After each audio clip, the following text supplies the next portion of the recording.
Hablaremos esta noche de los franceses en Brasil. Allá por el siglo XVI se produjo un acontecimiento que es el siguiente. El Papa Alejandro IV hizo un reparto del mundo en donde la mayoría de los lugares descubiertos en América pasaron legalmente y con el aval de Roma a manos de España y Portugal, la famosa Bula de Alejandro. Esto movió al rey francés Francisco I, François I de Valois, a hacer una famosa propuesta, porque dijo que me muestren la cláusula del testamento de Adán, en donde se diga que Francia está privada de lo que le corresponde en el Nuevo Mundo. Bien. En consecuencia, envió a Jacques Cartier a colonizar el Canadá. Francisco, no el rey de Francia. Extendió además patentes de corso para que navíos franceses merodeasen el Atlántico. A la muerte de Francisco, no eran pocos los marinos franceses llegados a las Antillas, a las costas del Brasil. Bien. Y ya incluso en Burdeos y en París se veían indios que habían sido llevados desde las Américas a territorio francés. Cuando subió al trono Enrique II, el hijo de Francisco I, en realidad el segundo hijo, los fastos, las fiestas que hubo en París fueron un poco extrañas, porque para celebrar se montó un espectáculo extraordinario, pero que tenía muchos detalles americanos. A orillas del Sena transformaron los prados en selvas, construyeron unas selvas artificiales, pintaban de colorado los troncos de los árboles, porque era el color del palo Brasil. Al fondo se pintaron palmeras, pintaron hamacas, en las ramas ataron papagayos de cartón, pero también algunos reales. Desfilaron 300 indios desnudos, uno atrás del otro. Uno atrás del otro es algo que dije yo. Sí, ¿no? Sí. Pero parece que 50 eran auténticos nada más. Los otros 250 eran marineros franceses que habían estado en América, estaban un poco disfrazados, como conocían las costumbres, bailaban, jugaban con pelotas de caucho, fingían combates y fumaban. Muchos literatos estaban encantados con aquel exotismo. Pierre de Ronsard escribió entonces el poema Las Islas Afortunadas. Señalaba como ideales aquellas regiones que invitaban a salir de Francia, que por otra parte estaba bastante conmovida por las guerras religiosas de aquel entonces. Muchos creían que había que dirigirse a estas nuevas tierras para alejarse de las hogueras que sostenidamente quemaban protestantes. Fue entonces que algunos protestantes empezaron a pensar en rajar de Francia para pasar al Brasil. Y el almirante Gaspar de Coligny, que era el más protestante de todos los protestantes, tuvo la idea de fundar en la bahía de Guanabara, ahí donde está Río de Janeiro, nada menos, una colonia llamada Francia Antártica, como la Guaraná. En cuanto se gestara la fundación, Francia debía ser deshabitada por todos los seguidores de la Reforma, que por esos tiempos ya eran cientos de miles, y se iban a ir al Brasil a vivir todos felices para siempre. Coligny confió la misión de tomar Guanabara al vicealmirante Durand de Villegagnon. Era el año 1555. Como en muchas de estas aventuras, enrolaron a criminales, presos, toda esa clase de personas, para sumarse a la expedición, claro, que no sé, preferían la libertad, que fuera una libertad azarosa. Y entonces Durand de Villegagnon llegó al Brasil, pero no encontró la tierra prometida que se esperaba. En una carta escrita con tinta sacada del palo Brasil, le escribió nada menos que a Calvino acerca de las dificultades que se presentaron. Villegagnon pensaba llegar a tierras fértiles y ricas, y lo que vio fue un desierto donde no había nada, ni siquiera había pobladores, no había techos. Claro, ¿para qué van a poner techos si no había nadie? Cuando se metió algo más en aquellos lugares, escribió: los nativos, feroces y salvajes, sin religión alguna, me hacen pensar haber llegado a un sitio donde las bestias tienen figura humana. No hay agricultura y hay que andar de un lado para otro en busca de granos. Algunos también hablaron de antropofagia entre los nativos. De hecho, ahí estaba el aventurero alemán Hans Staden, que fue salvado de ser comido justamente por la presencia de esta expedición de franceses calvinistas. Había caído en manos de los Tupinambá, que eran unos indios bastante antropofagitos que andaban por allí. Hay un libro de Monteiro Lobato, nuestro admirado Monteiro, que se llama justamente Aventuras de Hans Staden, y cuenta todo esto, ¿no? Staden estaba preso de los Tupinambá y estuvo a punto de ser devorado en varias oportunidades, pero siempre se le ocurría alguna maniobra dilatoria que impidiera la cena.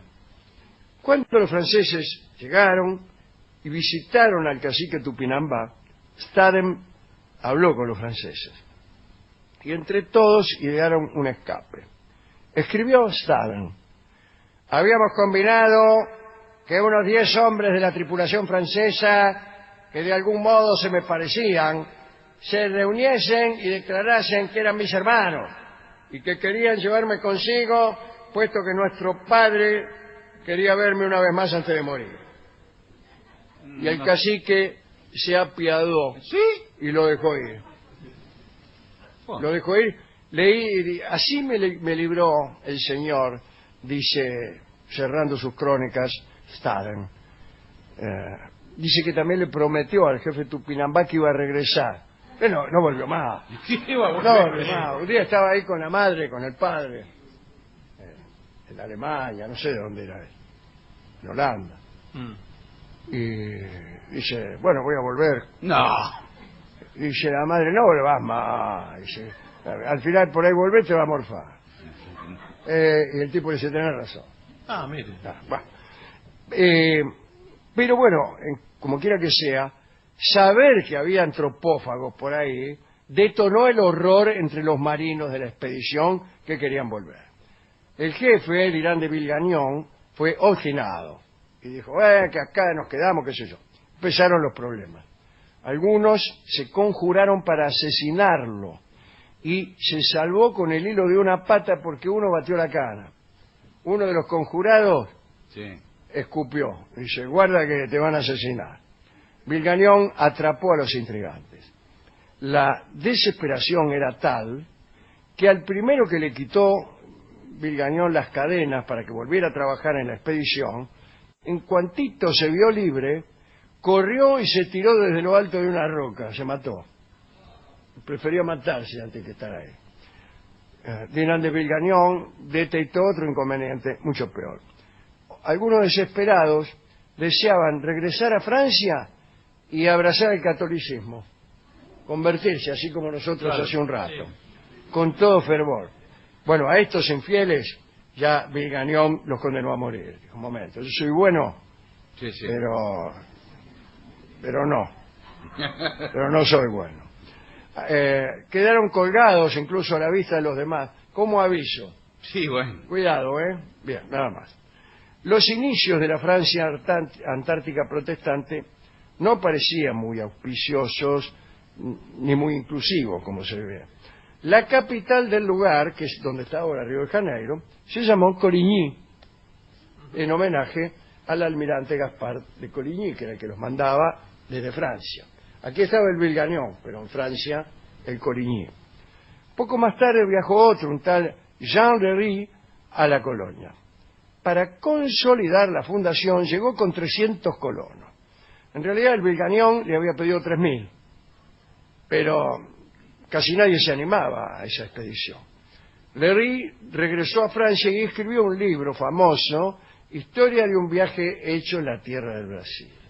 Lery, para atentar a otros, confirmaba las noticias paradisíacas que antes había dado Américo Vespucio acerca de América, ¿no? Insistía sobre todo con el asunto de la desnudez. Sí, las mujeres... Acá, dijo Vespucio, todo el mundo anda como Dios lo trajo al mundo, en una palabra.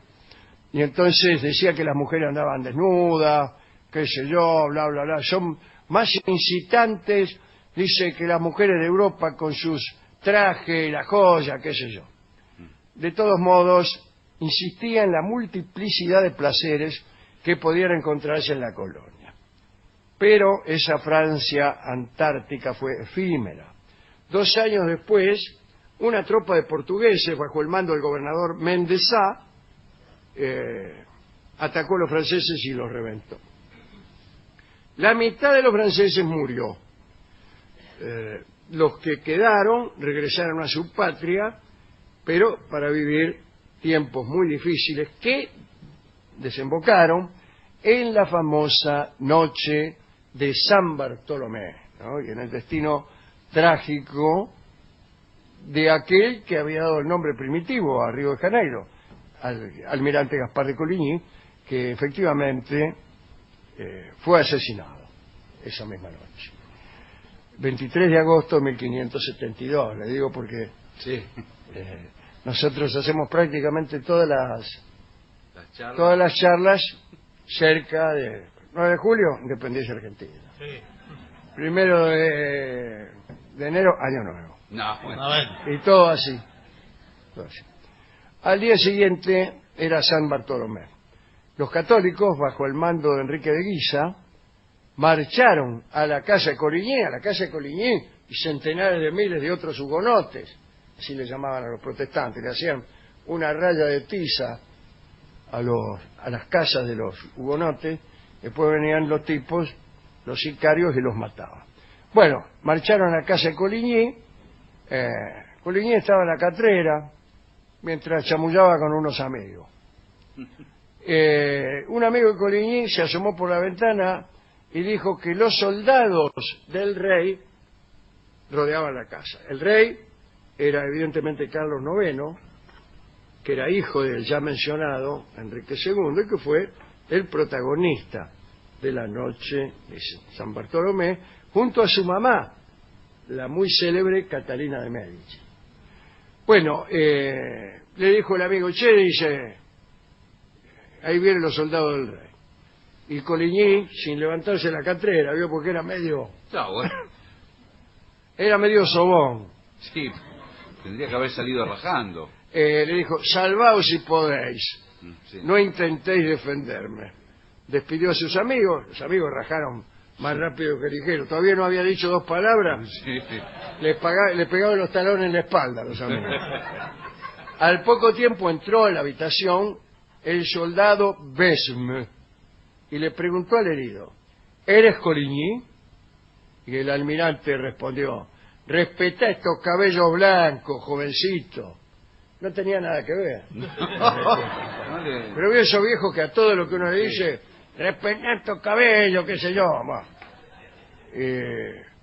Bueno, dijo el tipo, y le metió una puñalada, le hundió la espada en el pecho. No, qué mal. Y como Coligny todavía seguía jorobando, varios soldados debieron terminar la obra a puñaladas. Enrique de Guisa, que estaba impaciente en la puerta, y dice, ¿qué pasa? Se asomó Besme, el soldado, dice, un momento, dice, lo estamos rematando. Bueno. Después el cuerpo de Coligny, pobre, fue arrojado por una ventana. Si le faltaba algo era eso. Sí, le faltaba. Poco después la campana del Palacio Real, linda campana, dio la señal de la matanza, que empezó ahí y duró toda la noche. El rey Carlos IX disparaba desde una ventana de su habitación. Bueno, a la madrugada, al siguiente amanecer, apareció en escena una ciudad, se reveló una ciudad de pesadilla. Veían cadáveres por todas partes, cabezas sueltas, el río cubierto de cuerpos, ¿no? Nunca se supo con exactitud el número de los muertos, La corona dijo que fueran 2000. Los protestantes dicen que sus muertos fueron 100.000. Después de la noche de San Bartolomé, cuenta Brantôme que se hizo embalsamar la cabeza de Coligny y que fue enviada al Papa, que quedó un poco sorprendido. ¿Para qué la quiero?, dijo.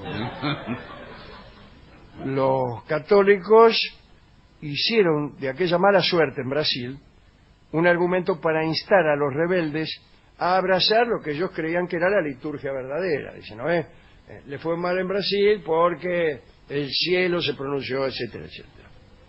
Algunos creyeron eso, otros no, y se fueron de Francia, pero esta vez hacia regiones en donde todo estuviera bien fundado y las instituciones protestantes funcionaran convenientemente. Mucho más tarde pasó otra cosa, y hoy vamos a escuchar una canción que hace alusión a otro intento de conquista que Francia hizo en Brasil.